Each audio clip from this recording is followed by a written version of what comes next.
Here's your First Warn Weather forecast first. Sponsored by Anderson Collision Center. Visit driveanderson.com. Well, with some sunshine out there earlier today, we were able to get those temperatures into the lower 50s. Now with a little more cloud cover moving in, those numbers have dropped off into the 40s. A couple of 50s still holding on, primarily down to the south. 52 in Rochelle, 48 here in Rockford, and 43 our current temperature out in Poplar Grove. As I mentioned, we had some breaks in the cloud cover. Low pressure passing to the south of us, providing some thunderstorms moving into southern Illinois. Not going to see any of that locally, but there is still a chance we may see an isolated shower or two, at least through sunset. After that, things will stay fairly quiet. Skies will turn partly to mostly cloudy as our temperatures drop down into those lower 30s. We've got a pretty quiet day expected for tomorrow and then a warm up heading into the weekend. How long that'll last in the First Warn forecast a little later. 6 people are reported dead following a helicopter crash into the Hudson River. What we know about the incident so far. Plus, a nonprofit is partnering with a local speech therapy practice. How Gigi's Playhouse is expanding its work, helping people with Down syndrome. And keeping seniors and their money safe. A proposal in Springfield to prevent elder financial abuse. Live from WTVO 17. This is Eyewitness News at 5. I'm Mimi Murphy. And I'm Wendell Edwards. We thank you for being here. Tonight at 5, authorities in New York are responding after a helicopter fell apart midair, crashing into the Hudson River. ABC is reporting there were 6 people on board, the pilot, 2 adults, and 3 children. All 6 have reportedly been killed. A witness says he saw the helicopter, quote, falling apart in midair before it crashed. This happened around 3:15 p.m. Eastern time today. The NTSB says it will lead the investigation. Gigi's Playhouse Rockford's partnering with a local speech therapy practice to give free lessons to people with Down syndrome. Eyewitness reporter Tyler Sorensen talked with Gigi's about the program. Tyler, what has the reaction been?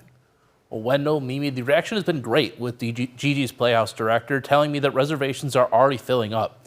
This comes as part of the Amina Grace speech and language program that started in 2015 with the goal to help those with Down syndrome by developing their speech, sound, and articulation, leading to them to be more independent, better express themselves, and be able to engage with the community. There's also no cost to families, thanks to a grant from the Crusader Foundation along with the Amina Grace Memorial Fund.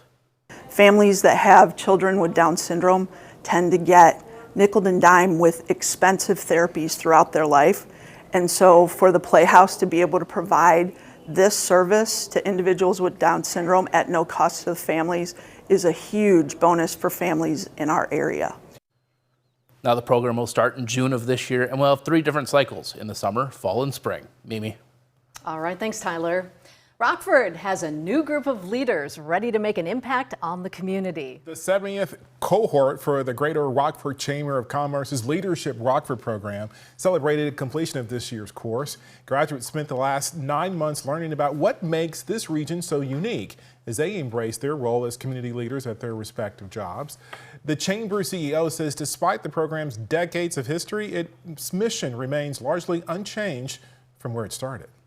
The program has been fairly consistent year to year because from the beginning the mission was about introducing leaders to the region and all the entities that make the region successful and help it grow. And so there's been that consistency of it being a community-based leadership development program. Full disclosure, I was among this year's class. I'm very honored to have been a member of this class. Certainly learned a lot, particularly about Rockford and all the industries here. And I thank my bosses and my colleagues for allowing me to be part of it this year. A new medical center will open on Rockford's south side. 2, 1. Crusader Community Health kicked off construction on its 6th healthcare clinic. The new facility will be built at Alpine and Linden Roads. Crusader's CEO says initial plans for the new clinic began during the pandemic. Early on, we were in the midst of the pandemic when we started talking about this, and employers were like, wait, we can't add another site. And then over time, as we worked our way out of the pandemic and as workforce was recovering and everything, excitement really started to grow, and we really got some good input as to how to design the facility, the workflows that are come from it. And just me personally, it's just great, again, to see us continuing to expand access in our community. The clinic is expected to be open by next summer. A newly introduced bill seeks to protect seniors and their money. A state senator and experts say elder financial abuse is a big problem that needs to be addressed. Eyewitness reporter Blake Dietz talked to the Adult Protective Services Division, who told him this bill would be a huge help. Blake, explain. Yeah, officials tell me that this bill would help seniors from becoming victims in the first place, and those who unfortunately fall victim can finally get help much faster. It's life-changing for them.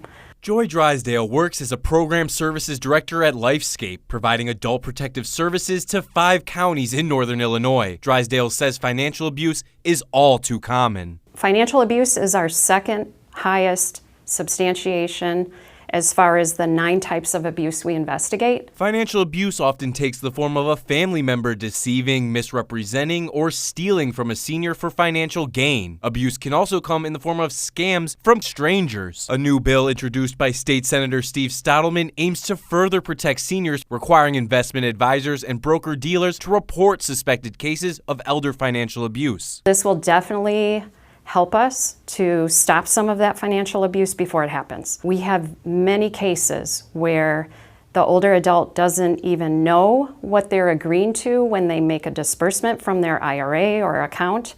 This will allow us to put a hold on it and then investigate it and educate that senior. The bill would also allow advisors to delay the movement of money from a person's account if they suspect abuse, something senior Lisa Johnson says saved a friend from a scam. A friend got involved with some guy over email or Facebook or something, and he started asking for money. So the bank actually caught this. Thank goodness the bank caught it. She was so thankful when she finally realized that this was not a real thing, and he was just after her for her money. This is exciting for Adult Protective Services because it definitely allows us to get out in the public, educate people, stop abuse before it happens in financial cases, and allows us to hopefully save traumatic experiences happening to people. Now, officials tell me that hundreds of seniors are victims of financial abuse in Illinois every year, and that total damages nationwide exceed $26 billion yearly. Wendell. Thank you, Blake. Lawmakers respond to that 90-day pause on several global tariffs. When we come back, lawmakers on both sides of the aisle react to the president's tariff plan. And tonight at 6, a look inside a local company that's been serving the community for almost a century.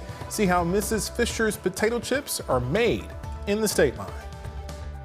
Our temperatures made it into the 50s here this afternoon. Nice to get out of the 40s like we've been the last few days. But the 60s are soon to return heading into next week. Find out for how long in the first warm forecast a little later. You're watching Eyewitness News, your home team, with Mimi Murphy, Wendell Edwards, Sports Director Scott Lever, and Chief Meteorologist Candace King. Reaction from lawmakers following the president's announcement of a 90-day pause on most reciprocal tariffs. Many Republicans in Congress support this plan and the president. Democrats are frustrated with the back and forth nature of it all. Manny Beertemple has the latest. Everybody wants to come and make a deal. President Donald Trump says his 90-day pause of reciprocal tariffs on dozens of countries has brought them to the negotiating table. We're trying to get the world to treat us fairly. The president kept a 10% baseline tariff in place and raised tariffs on Chinese goods after China retaliated. Again, there'll be a transition cost and transition problems, but in the end, it's going to be a beautiful thing. Democrats in Congress aren't happy about the back and forth trade policy. Trade wars never end well. He started one. It's not clear to me that he's going to end it. New Mexico Congresswoman Teresa Ledger Fernandez called it chaotic. He imposes them, threatens them, pulls some of them back. New York Congresswoman Alexandria Ocasio-Cortez called out the president's social media post Wednesday, urging people to buy stocks hours before he paused some tariffs, causing the stock market to jump. Anybody who traded in the last 48 hours and made an incredible amount of money prior to this tariff announcement, who sits right there in that house, needs to answer for it. Many Republicans support the president's tariffs. Bottom line is we have a huge trade deficit. It's not fair. California Congressman Vince Fong says the tariffs will help American workers. America's farmers, ranchers, and manufacturers, we can compete with anybody with a level playing field. In Washington, I'm Maddie Beer-Temple. It was a bit cloudy here in the state line today, with the chance of some showers increasing later tonight. When we come back, Candace lets us know what we can expect and what the weekend's looking like. Her full forecast is coming up next.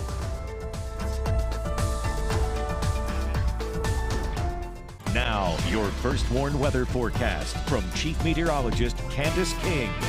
Well, you know, I have to give a big shout out to the third graders at Stone Creek School. Miss Ellis's third grade class had the honor to go up there and read Cloudy with a Chance of Meatballs. I admit I've seen the movie, but I haven't read the book. And that was a very interesting book, and it was a fun time reading up there earlier this morning, kind of a little break from some of the testing that they've been taking as they've finished up this week. One of the questions I was asked, if I could have any sort of food fall from the sky, what would it be? And I said chips and guacamole. That would be one of my favorite foods. And I also told him I think it would be a little hard to try to forecast some pancakes and meatballs and everything else falling from the sky. So thank you again for inviting me here this morning. I had a wonderful time.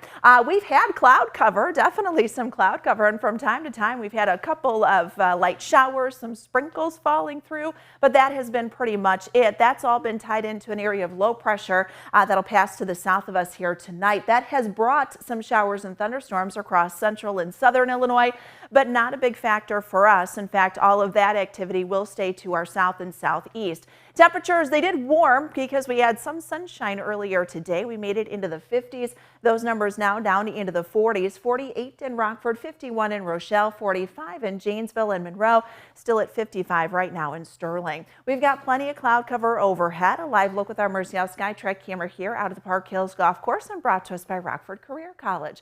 So as we go through the night, I'm going to hold on to just an isolated shower through sunset. I think most of us will stay dry, but there were a couple of very light showers kind of to the north and to the northeast. So just as that low pressure system continues to clear, we may still see an isolated shower or two. After that, we'll get some clearing that takes place. If we see enough clearing, temperatures could actually drop a little further into the lower 30s. So we'll keep with that 32 to 34 degree range for a lot of us, but we'll watch our cloud cover through tonight. Winds will stay light as well. Might be a little patchy ground fog in a couple locations. We'll be in and out of the cloud cover for tomorrow. Fairly quiet and pretty uneventful Friday. Temperatures are back into the low to mid 50s for the afternoon with a mix of sun and clouds. Winds will then shift around to the south once we get into the weekend, and it's that southerly wind that'll bring our temperatures up as we head into Saturday and Sunday. We'll feel those highs reach the 60s. There is a chance for a couple of showers that'll come in, though, once we get into Sunday, just as that warm front passes through. You can see some of that cloud cover moving in as we head towards Saturday night. Here's that warm front as that does pass through. Maybe a rumble of thunder, very isolated chance for that just as the front moves into Wisconsin. But let's talk about rainfall and let's talk about the drought, because yes, we have been in a drought here for the last several weeks. Moderate drought conditions across much of northern Illinois, but with some of the recent rain, it's helped. It hasn't completely eliminated that, but notice with that moderate drought from last week to this week, big improvements. Northwest Illinois still dealing with those moderate drought conditions, so still dry out there. And we've got little rainfall, really any meaningful rain over the next several days. The same can be said here across Wisconsin, southern Wisconsin, northern Wisconsin too. So improvements both in those dry and moderate drought conditions. So that's good, especially as we're getting into our spring planting season. Now, when we look at our rainfall so far for the month of April, we're just over 1.4 inches, which puts us about 1/4 of an inch below where we should be for the month. But for the entire year, we're still in about 1.3 deficit. Notice there's not a lot of rain chances coming up. Yeah, we see some going into the latter half of the weekend and early next week as temperatures warm, but then the numbers will drop back slightly towards the middle of next week. Thank you, Candace. Scott's next with sports. He says this year's White Sox are starting to look a lot like last year's White Sox. Oh, no. And we'll learn what one Beloit Sky Kart player did last night that hasn't been done in decades.